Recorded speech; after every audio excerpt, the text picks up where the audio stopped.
So when it comes to a missing persons case, every little bit helps. Every little bit helps. I know you may not think that, but every little bit helps, man. So what we're doing, watching it, spreading it, getting out there to the people. Maybe somebody sees this video, sees the person, recognizes them from somewhere, calls the police, case solved after all these years. So every little bit helps, okay? So it's like when my grandma comes to visit, man, we sit down, we watch shows, and we solve cases. She likes SWAT with Hondo, all that. She loves that. So that's why I like this stuff. I've really gotten into it. Now, this next video is the 10 strangest missing 411 mysteries ever that'll creep you out. Let's check it out.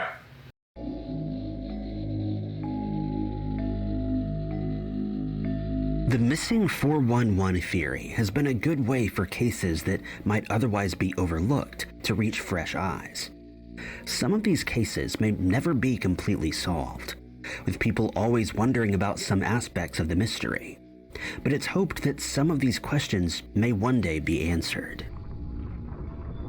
Number 10. Some of the strangest missing 411 cases are those where a missing person is eventually found in a location that doesn't make any sense.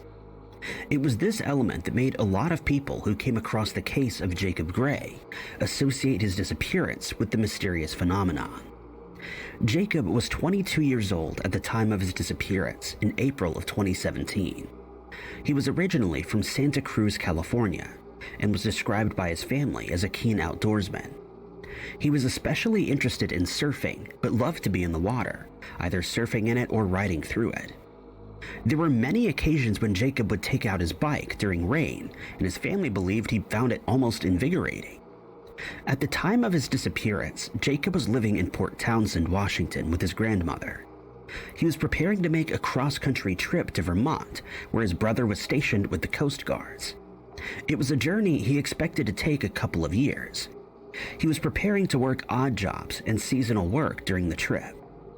Before he headed east, though, he needed to do a shakedown of his bike.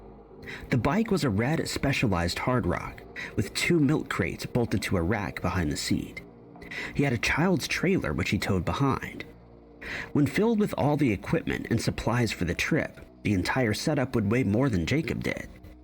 He'd been told it wasn't the best suited setup for his trip, but it would get the job done. On the evening of April 4th, 2017, Jacob left his grandmother's house and cycled into the rain. Over the next couple of days, he was spotted a few times, always on his bike.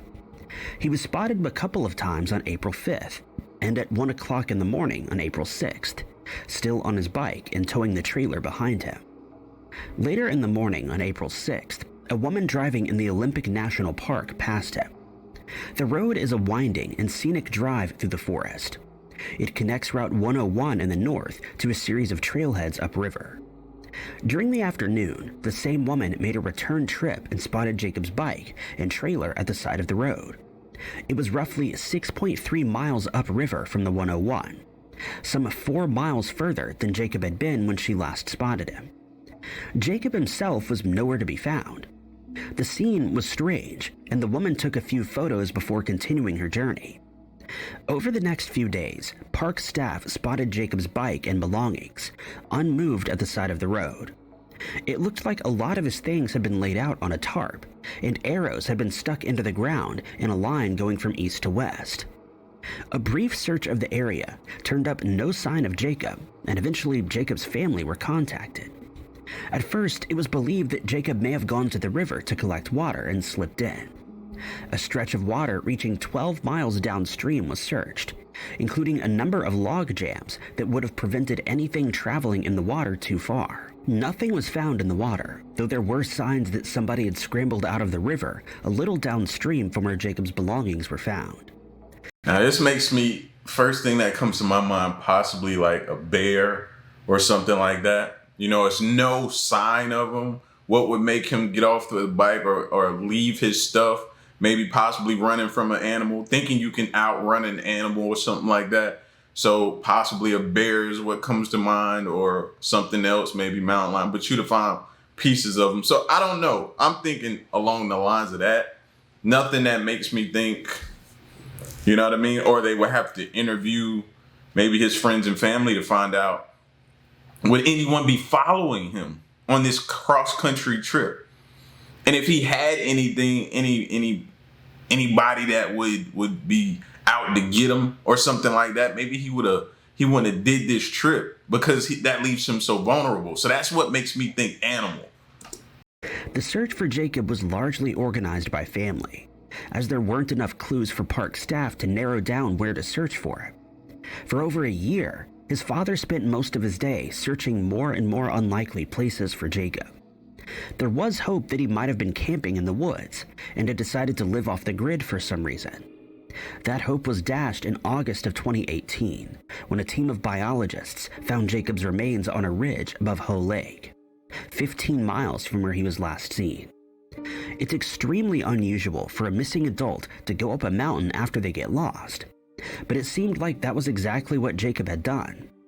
There was no explanation for how he got there or why he had abandoned his bike. Jacob still had a lighter with him and ample food supplies, but there was no evidence that he'd set up any kind of campsite at that location. Now that makes me not think of animal, because why wouldn't the animal go after his stuff, ramshack his stuff, or the food or something like that? You know what I mean? A cause for his passing couldn't be determined, though there didn't appear to be any signs of foul play. In this case, Jacob's remains only led to more questions about what happened to him, but it did allow his family to give him a proper burial. Number 9. 25 years since he vanished, there's been little progress in the unsolved case of Walter Greg Fowler. Greg vanished without a trace after telling his wife he was going on a fishing trip. Months after he vanished, the police announced that they believe foul play may have been involved in his case. But no evidence for this or any other cause of his disappearance has ever been uncovered. Greg was 44 years old at the time of his disappearance and lived in Bowling Green, Kentucky with his wife Deborah. From the outside, they appeared to be a completely normal couple. Greg worked as a lineman at Farmers Rural Electric Cooperative, where he'd been employed for 20 years. His wife managed a Dollar General. Greg rarely called in sick to work and seemed to be dedicated to his job. So it was strange when on June 18, 1999, someone called Greg's work to tell him he was feeling unwell and wouldn't be coming in. At least one source claims that it wasn't Greg himself who made the call, but a family member. The following day, Greg told his wife that he was going on an overnight fishing trip with some people from work. This was also out of the ordinary, as Greg wasn't especially interested in fishing. His friends would later tell investigators that Greg preferred to go turkey hunting or golfing, but it wasn't completely unheard of for him to go fishing, and Deborah didn't find it too strange when he left with his boat to Barren River Lake. A few days later, Greg still hadn't returned home. Deborah tried to report him missing and was initially told she had to wait 24 hours. Deborah decided to start the search for her husband herself. None of her friends had seen or heard from Greg since he'd left for his fishing trip, and nobody knew of any plans he might have had. His co-workers weren't even aware that he'd gone on a fishing trip. On June 21st, a state official at Barren River Lake offered to meet Deborah there so the official search for Greg could begin. On her way there, she spotted a boat capsized in the river, 2 miles downstream from the lake. Some sources say that it had already washed ashore, while others say Deborah and a passing work crew dragged the boat to the shore. There was no motor or any oars in the boat, but it was possible to identify it as the one Greg had taken out days earlier. Investigators found Greg's minivan at another boat slip, but found no clues as to what had happened to him. There were no provisions in either the boat or the van that indicated Greg had intended to make an overnight trip, which only helped to raise suspicions. The river where Greg's boat was found was relatively shallow, and the police believed that his body would be quickly found if he had ended up in the water. When that didn't happen, they began to think foul play was involved. Now you also, and I hate to say this, but you have to, you got to play devil's advocate and think of both sides of the spectrum. You know what I mean? Him doing things that he didn't normally do. You know, there are people out there, and I hate saying this, that fake their death. You know, they do that. It's not saying he did that, but it's people that do that. So that popped into my mind when they started saying he was doing things that he didn't normally want to do. Why would you want to do that? What was going on in your life? Of course, we need more information before we could ever make that type of speculative assumption. But I just wanted to throw that out there as a possibility for any one of these missing person cases. Any one of them. It emerged that Greg and his wife were $250,000 in debt at the time of his disappearance. Greg had a life insurance policy, though it's not clear whether that would have been able to clear the debts. And Deborah wasn't even aware of this until Greg was declared as having passed in 2008. Deborah was initially considered a suspect in the case, and the police believed she may have had help from her son to take Greg's life. There was never any evidence for this, though, and the case today is cold. Greg remains missing, and his family and friends continue to search for answers. He's described as being 5 foot 8 inches tall and weighed 200 pounds when he vanished. He was last seen wearing a gray Wildcat t-shirt, black shorts, and a camouflage print hat. Anybody with information can contact the Warren County Sheriff's Office at 270-842-1633. Number 8. One of the most puzzling aspects of many cases tied to the missing 411 theory is that they often feature people who are experienced in the outdoors and theoretically have the best chance of surviving if something strange were to happen while in the wilderness. Patrick Terrence Wallen fits into that category as an experienced outdoorsman and a survivalist who went missing in the wilderness. Patrick was 33 years old when he went missing from Glacier National Park, Montana, in November of 2000. It was an area he was familiar with. Patrick was originally from Cleveland, Ohio, and studied to become a nurse. He worked at a hospital for a while, but was always drawn to the outdoors. He quit his job to go hiking along the Pacific Crest Trail, raising money for the Cystic Fibrosis Foundation in the process. He later moved to Portland, Oregon, and frequented the nearby mountains and parks. Patrick was studying to become a doctor of naturopathy, a form of alternative medicine that focuses on nature. In the fall of 2000, Patrick spent a lot of time in Glacier National Park, the Blackfeet tribal lands, and the Columbia Falls area of Montana. Normally, most activity in Glacier National Park ends by the end of October, but Patrick was apparently still drawn to the area even as November began. The last confirmed sighting of Patrick was on November 2nd, though it's not clear where exactly he was seen or by who. His vehicle was later found at Lake McDonald Lodge restaurant at the eastern edge of the park, near the Blackfeet Indian Reservation. It had clearly been parked there for a while, but there were no clues in the vehicle about what Patrick was doing and when he had intended to return. It wasn't until May that any further clues about what had happened to Patrick turned up. A park ranger located the remains of a campsite located in a designated camping area of the park. The campground was located near the North Fork of Cut Bank Creek, between Bad Marriage Mountain and Medicine Grizzly Peak. Rangers found some of Patrick's personal belongings at the campsite, and they were able to confirm that he had been there at some point. Unfortunately, the camp had been abandoned in the fall of the previous year, and around the time that Patrick had gone missing. If there had been any clues at the site, such as footprints, that evidence had long since been destroyed. Investigators were able to confirm that there was no sign of a struggle at the site, and it seemed as if Patrick had willingly left it, leaving behind his personal belongings. Search teams and sniffer dogs spent 2 days at the campsite, trying to find any other clues about where Patrick might have gone next. No clues were uncovered, and the case went cold. It's remained that way ever since.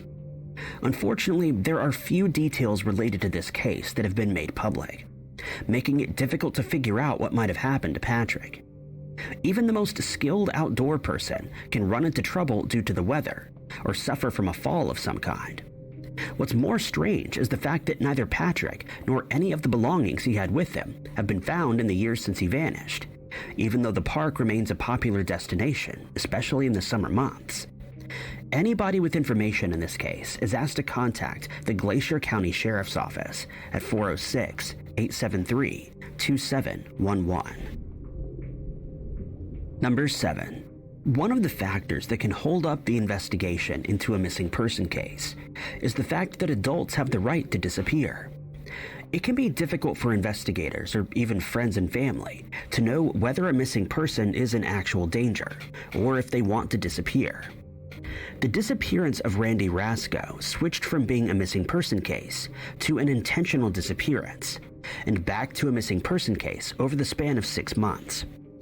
Randy originally disappeared in late May of 2015.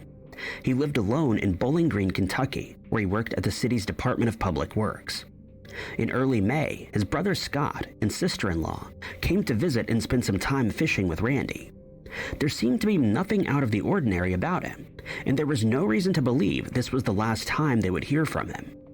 A few weeks later, Scott tried to call his brother multiple times but got no response. After a few days of silence from Randy, Scott contacted Randy's work to see if they'd heard from him. It was only then that he learned Randy had taken a vacation, and his work had no idea that he was missing. When Randy's family went to investigate his home, they found that he'd packed up his belongings and cleared out his apartment. He had arranged a P.O. box for all his mail to be forwarded to, but left no information about where he was going or how anybody could contact him. Randy was reported as a missing person, and the investigation to find him began. Now, this is where you gotta really grill the family. Because they'll act like, and I'm not talking about them, but some people act like they didn't know what was going on. And then come to find out, before he went missing, they were beefing and arguing and fighting and going back and forth with each other. And the relationship wasn't good. It was a strain. It was stressing him. He was in a depressed state.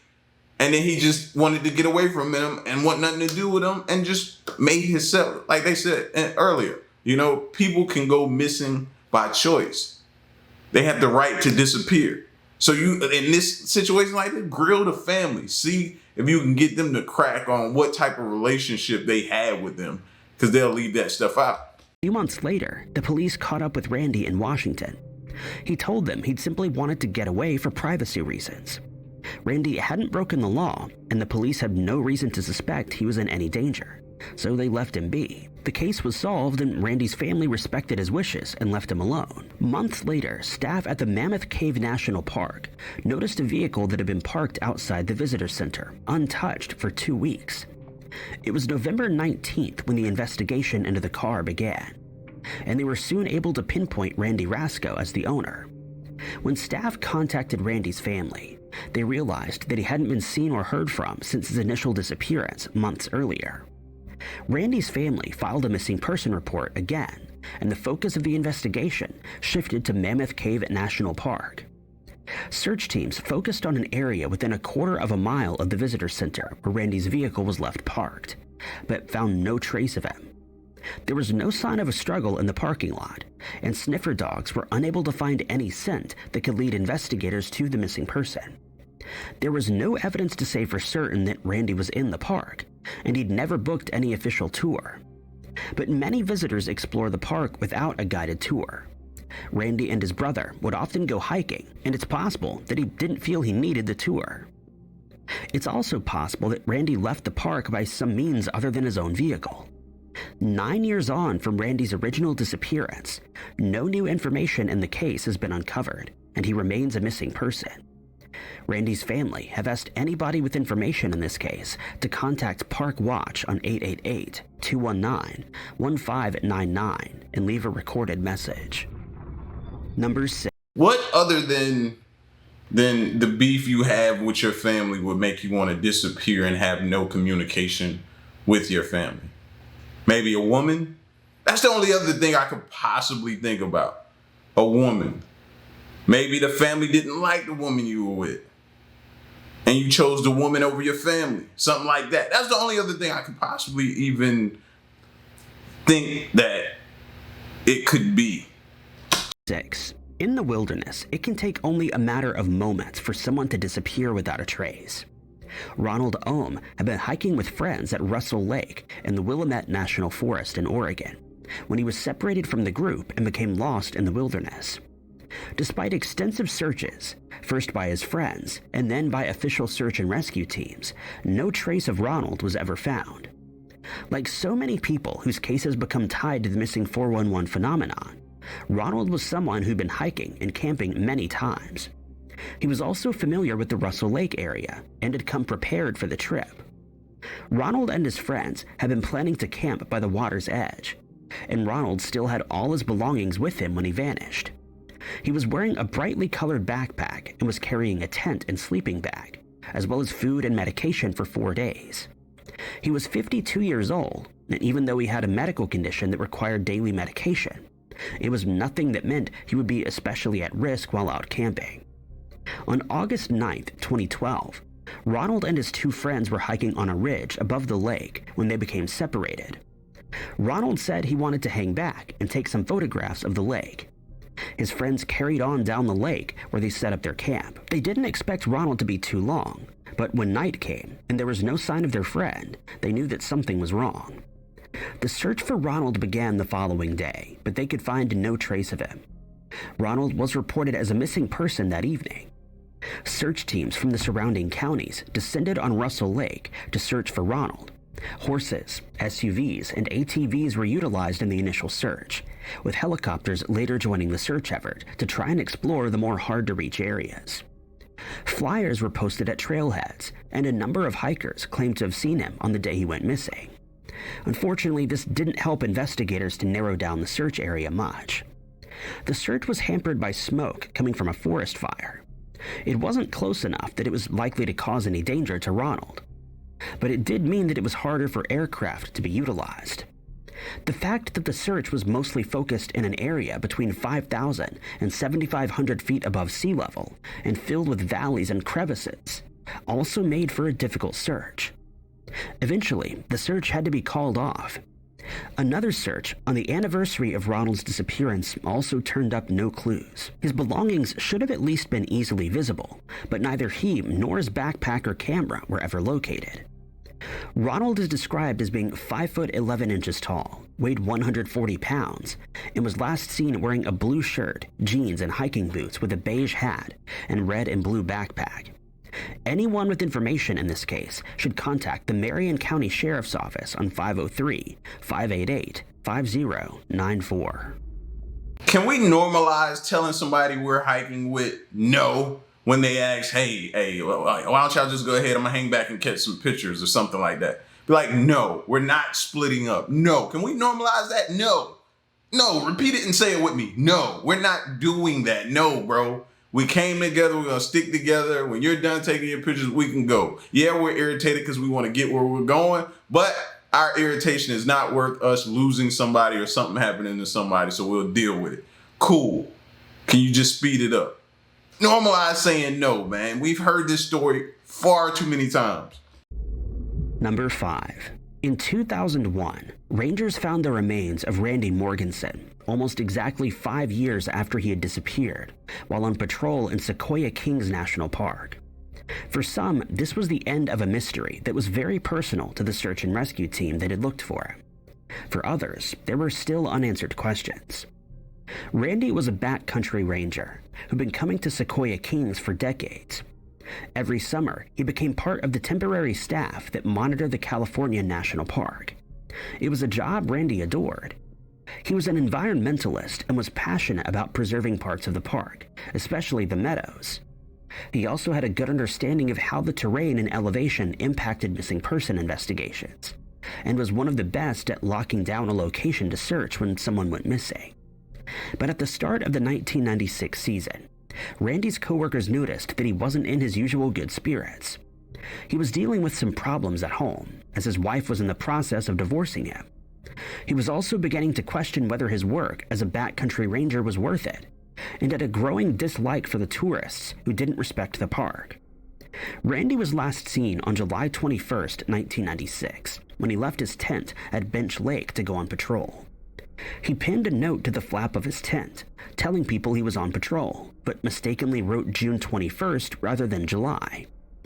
A few days after he was last seen, his supervisor began to grow worried. Randy had a park-issued radio with him, but there were many areas of the park where the radios didn't work. It wasn't the first time Randy had been away for a few days without contacting anybody. After 4 days of radio silence from Randy, the rest of the staff decided it was time to start looking for him. By this point, the area of land they would have to cover to thoroughly search for Randy was immense. Randy hadn't told them exactly where he intended to go, but they had some ideas of where he'd been before and the sorts of places that he liked to visit. An intensive multi-day search began, utilizing sniffer dogs to try to track down the missing ranger. A few times it seemed like the dogs had picked up a scent before it suddenly stopped. Park staff also found items that could possibly have belonged to Randy, but they couldn't be certain. Unfortunately, the search for Randy had to be called off on August 4th. There were no clues that had helped narrow down the search after all that time, and there was also the possibility that Randy hadn't wanted to be found. On July 4th, 2001, a group of rangers located a weathered backpack near a pool beneath a waterfall. They also discovered a boot and then human remains hidden in the rocks. At the top of the falls, a park-issued radio was found. The radio was turned on, which meant that Randy was listening to conversations, or he'd been trying to call for help when something happened. Investigators believe he fell through a snowdrift and wounded his leg, but they also know they had passed the exact area where the radio was found multiple times without ever seeing it. For most, Randy's passing was a tragic accident, and a mountain in the park has unofficially been named after him. Others think there may have been more to his final days of his life than at first seems to be the case. Number 4. When Bill That's why you check on your people, man. Divorce rates are high. Relationship issues and problems occur at an all-time high nowadays. Check on people, man. Let them know you're there for them if they need to talk on a sounding board or something like that, bro. Let them know they're not alone. So that's a lot. It's a lot. And a lot of people don't take that well. Not saying he did something to himself, but look at the situation and things that was going on in his life. That's a lot of people are going there. So check on your people, man. Alaska went missing in Joshua Tree National Park in 2010. Park staff believed it wouldn't be long before he was found. The official search turned up nothing, and it wasn't until 12 years later that his remains were located, just a mile away from help. At the time of his disappearance, Bill was 66 years old and living in Atlanta with his fiancée, Mary. Like many victims in these cases, Bill was at home in the outdoors and had been on plenty of hikes and climbs before. He had specifically been to Joshua Tree National Park in California many times, and was unworried about any potential dangers as he planned a solo hiking trip to the park. He'd given an itinerary of the places he planned to visit with his fiancée. It all seemed reasonable for him to accomplish during the week-long visit. He didn't specify when he was going to go to each place, but Mary knew that a location called Carey's Castle, an old miner's hut, was one of the places he wanted to visit first. The first day of Bill's trip was June 24th. He had told Mary he planned to spend the day on hikes, but would be finished by 5 p.m. He then intended to go to dinner at Pioneer Town. When 5 p.m. came, there was no call from Bill. Mary was immediately worried, as she knew that the hike to Carey's Castle could be dangerous. She tried to call him multiple times, but the phone only went to voicemail. She then tried to contact the park's headquarters to report him missing, but couldn't get through to them until almost 8 a.m. the following day. Joshua Tree National Park has many trails that crisscross one another, and caves and abandoned mines that can be traps for hikers. But most people that get lost in the park are found relatively quickly. The fact that Mary had a good idea where her fiancé had gone should have made it even easier to locate him, but Bill's car wasn't found at the trailhead that would have taken him to Carey's Castle, and there was no evidence that anybody had been there for weeks. It took almost 2 days to locate Bill's car at the Juniper Flats trailhead. Unfortunately, there were many places where Bill could have gone from that point. For days, search teams set out from the trailhead to try to find Bill. Helicopters with thermal cameras were used, as well as dogs. The only thing that was found during the search was a red bandana, which may have belonged to Bill. A few days after he was reported missing, Bill's phone connected to a cell tower, miles away from where his car was found. It only pinged once, and it was difficult to pinpoint exactly how far he was from the tower. as the topography of the region distorted cell signals. But it seemed to indicate, at that point at least, that Bill was alive. Unfortunately, the case went cold. The search for Bill was taken over by amateur investigators who spent years going over the park for any clues. It was by accident that Bill was finally found in February of 2022. He was miles away from where his car was found, in the south section of the park and within sight of the road. The discovery prompted more speculation about what might have happened to him and why it was so long before his remains were located. Number 3. Jordan Grider was only missing for roughly 6 months before his remains were found at an abandoned campsite in the Boundary Waters area of Minnesota.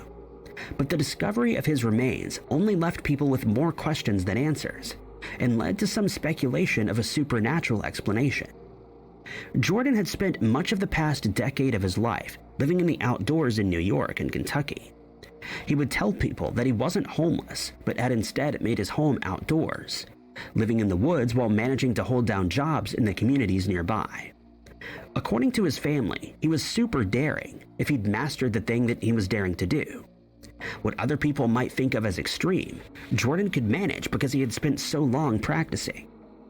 When he went off into the Boundary Waters Canoe Area wilderness in October of 2018, his family back home in New Mexico weren't especially worried about him. On October 8th, he sent them a photo of a beaver pond near his campsite and told them about how much grain and food he'd brought with him.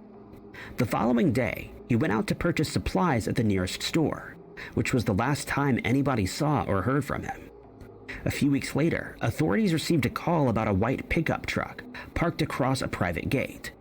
When they went to investigate, they discovered that it belonged to Jordan. They contacted his family, who told him he was camping in the area, and a brief search took place. There was no sign of the camper, but the winter weather hampered search efforts. It wouldn't be until April 19th that Jordan's camp was found, in an area that would have sheltered him from the wind. The campsite was long since abandoned, and there were signs that something disturbing had happened there. There were a lot of red stains in Jordan's hammock and sleeping bag, but the campsite hadn't been torn apart. Signs of wolves were found around the camp, but it seemed like they'd come after something had already happened to Jordan. When the snow melted, a small number of bones were found near the campsite. These would be identified by DNA as belonging to Jordan. Investigators believe that whatever happened to Jordan, it had happened on the first night of his stay. According to his family, Jordan liked to whittle wood, and there were no wood shavings at the camp. It was unlikely he'd been there for long. There was also evidence that he'd only started one campfire. There were a few possibilities about what had happened to Jordan, but each solution has holes. Jordan's family believe he was attacked by wolves, but experts have said this was unlikely to be the answer.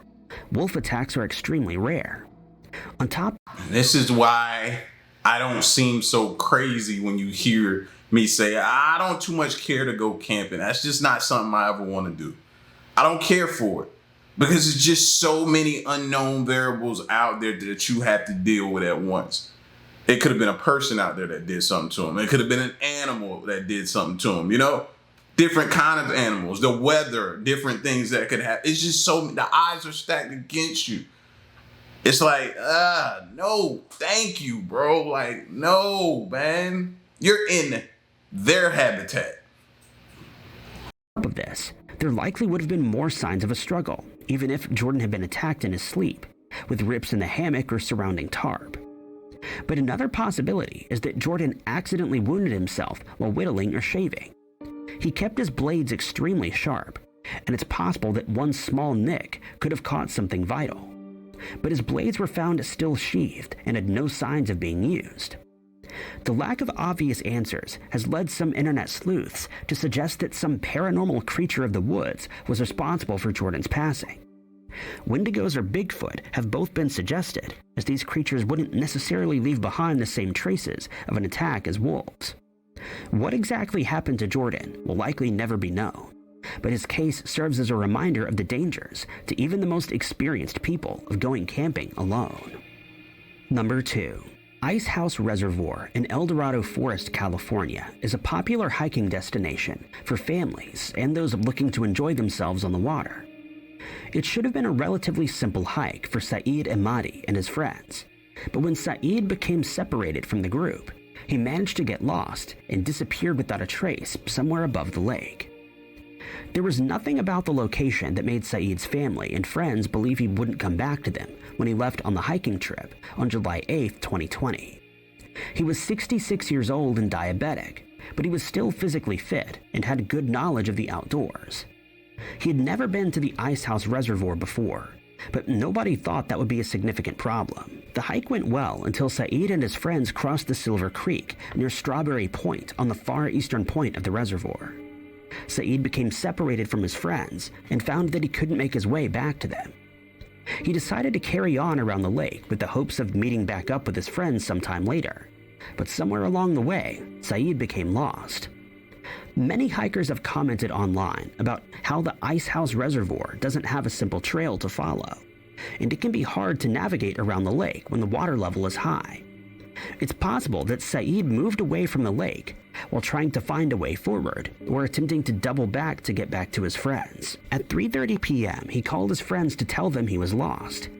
He said he was near a road and that the lake was beneath him. His friends contacted the authorities, optimistic that Saeed would quickly be found and rescued, but that wouldn't happen. The search for Saeed began relatively quickly, but no trace of him could be found. For 10 days, search parties walked around the lake for 24 hours a day. A few days after Saeed vanished, search teams found a boot print they believed that would have been made by the missing hiker. His family couldn't say for sure that it was the type of shoe that Saeed was wearing, but it was possible. The family hoped this new clue would quickly lead to Saeed's discovery, but it didn't lead to any tracks or any further clues. Even though Saeed knew what plants were forageable in the area, it's unlikely that he would have had his medication with him when he vanished. That meant there was a very limited time that search teams had to locate Saeed alive. After 10 days, the intensive search was called off with no clues found. 4 years on from Saeed's disappearance, he remains missing. He's described as being 6'2" and weighed 190 pounds when he vanished. He was wearing a plain white button-down shirt, plain white shorts, blue shoes, and a gray baseball hat. He was also carrying black and silver headphones when he vanished. Anyone with information in this case can contact the El Dorado County Sheriff's Office at 530-621-5703. Number 1. When 34-year-old Joe Wood went missing on Mount Rainier in 1999, he was the third person that year to have gone missing on the mountain. 25 years after his disappearance, he still hasn't been found, and the truth about what really happened to him remains a mystery. Joe was a New York-based African-American writer who'd made a name for himself writing intellectual and cultural pieces for The Voice and various other publications. At the time of his disappearance, he was writing a book on the Black family in America, but was still continuing his journalism work and was even exploring writing his own fiction. In July of 1999, Joe and thousands of other journalists arrived in Seattle for the Unity 99 Journalism Conference, which was a week-long conference for journalists of color. It was an event Joe had attended previously and didn't seem to have any problems attending again. Heading for Seattle meant he could catch up with friends and fellow writers he didn't normally see, and he had plans to meet up with a few people during his stay. But Joe's time at the conference wouldn't last long. On July 8th, Joe decided to head out to Mount Rainier. Having grown up in the Bronx, Joe was not used to the untouched nature of the area and hadn't been on many hikes. He had visited Mount St. Helens in the past, though, and enjoyed going bird watching. Joe purchased a windbreaker and took a notebook and field guide with him to the snow-capped mountain. As the journalism conference continued, Joe's friends and coworkers started to worry when he didn't show up for planned meetings. Joe had a cell phone with him, but wasn't answering the calls. When the conference ended and Joe still hadn't checked out of his hotel room, his friends knew something was wrong. Joe was reported missing on July 12th. Soon after, his friends hired a private investigator to try to locate him. He'd only told one person of his intentions to hike around Mount Rainier, and it was almost a week after he was gone that his rental car was finally located. Another hiker claimed to have met Joe on the afternoon of his disappearance. They were at an area called Comet Falls, roughly a 3-hour hike from the start of the trail. Even though it was the middle of summer, glaciers topped the mountain all year round, and the snow at this point on the mountain was roughly 2 feet deep. Not much further up, the snow could reach as high as 8 feet. The hiker decided to make his way back to civilization, and Joe had told him he planned to do the same, but apparently Joe never made it back. The place where Joe was last seen was off the trail, but it gave search teams a good idea of where to look. And remember, he has no experience. No experience. Like, that keeps echoing out, man. We gotta stop this and start being real with ourselves, bro. Even if you have experience, it's still very, very dangerous to go hiking in these woods, man. Unfortunately, the weather made searching extremely difficult, and after a few days, they had to suspend the searches to try again after the snow had melted. Years later, Joe still hasn't been found. It's likely that he simply became lost while on the mountain, or had fallen through a snow bridge and became trapped. Others have suggested that foul play might have been involved. It's impossible to say for certain until Joe is found.